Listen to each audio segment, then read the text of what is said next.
ফাউন্ডেশনের সকলে এনে উপস্থিত রয়েছেন, তার পরিবারের আত্মীয় স্বজন এবং যৌথভাবে এখানে রয়েছেন ২ নং দাসী ইউনিয়নের যে চেয়ারম্যান মোহাম্মদ দেলোয়ার শেখ, তার উদ্যোগে সকলেই মিলে কিন্তু এখানে রয়েছেন। বলেন। আসসালামু আলাইকুম। আসলে এখানে আসলাম ফারুক শেখের বাসায়, ওরফে আব্দুল বারেক শেখ, তার বড় ভাই চেয়ারম্যান দেলোয়ার শেখ। এসে খুব ভালো লাগলো যে দরিদ্র মানুষের মধ্যে বিতরণ করতেছে এই দরিদ্র মানুষের হাসি ফোটানোর জন্য ঈদের সামনে সামরিক কিছু খাদ্য দ্রব্য দিয়ে। আসলে এই বিষয়টা সবাই, সমাজের সবাই যদি এগিয়ে আসে, আমরা সবাই, আমার মনে হয় মানুষের পাশে দাঁড়ানো উপকৃত হবে সবাই। আর আমরা ভবিষ্যতে সবাই যেন এই মানুষগুলির হাসি ফোটানোর জন্য প্রচেষ্টা চালিয়ে এবং চেয়ারম্যান ইউনিয়নের তার সার্বিক সহযোগিতায় যেন আমরা পাশে থাকতে পারি, আশা করি। আসসালামু আলাইকুম।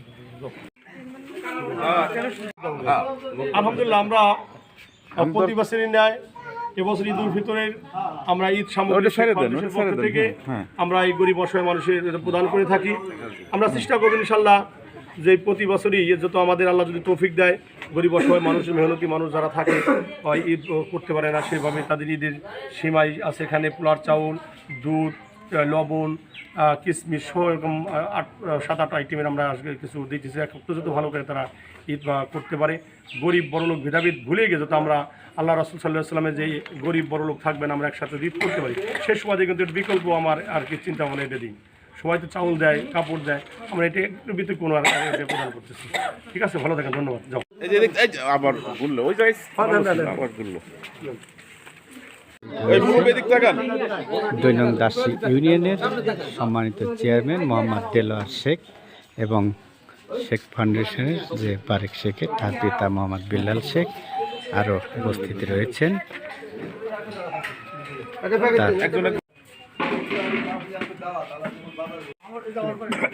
ঈদ সামগ্রী পেয়ে সকলেই খুশি। স্লিপ নাই গেরি আপনি পাবেন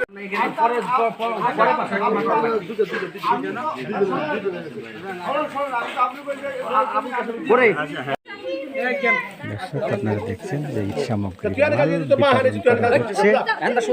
শেখ ফাউন্ডেশনের উদ্যোগে প্রবাসী রয়েছেন বারেক শেখ, কিন্তু তার প্রবাস থেকেই কিন্তু তার নিজ বাড়িতে ফাউন্ডেশনের উদ্যোগে ঈদ সামগ্রী বিতরণ করা হচ্ছে। ২ নং দাসী ইউনিয়নের চেয়ারম্যান সে নিজ হাতে তার নিজ এলাকার